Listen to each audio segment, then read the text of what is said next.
שלום, היום נלמד איך לצחצח שיניים עם סמכים. אתם רואים סמכים מודבקים על השיניים וחוט שעובר ביניהם. זה מקשה על שמירת היגיינה פה, כי שאריות מזון בקלות נתקעות מתחת לחוט וסביב סמכים, וגורמות להתפתחות עששת, דלקת חניכיים, כתמים על השיניים וריח רע מהפה. לכן חובה לצחצח היטב את השיניים בשיטה שנראה לכם.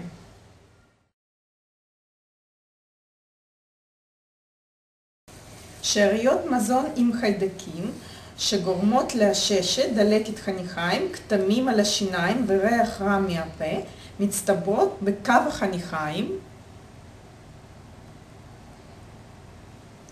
מסביב לסמכים,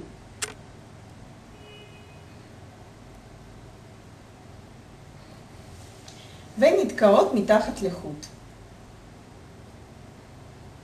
מקומות האלה אנחנו חייבים לצחצח היטב. מתחילים לצחצח בעזרת מברשת עם משחת שיניים מכילה פלואור. אנחנו צריכים לכוון מברשת 45 מעלות בקו החניכיים, מעל הריבוע ובקו החניכיים, ומתחת לריבוע. וכמובן, לא לשכוח לצחצח משטחים אחרים, אוקלוזליים, באזור של החך.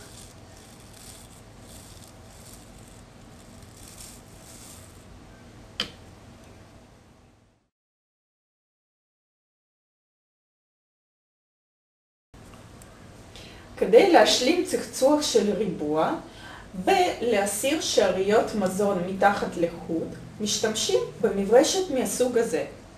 מעבירים אותה מתחת לחוט מלמטה למעלה ומלמעלה למטה, בצורה כזו.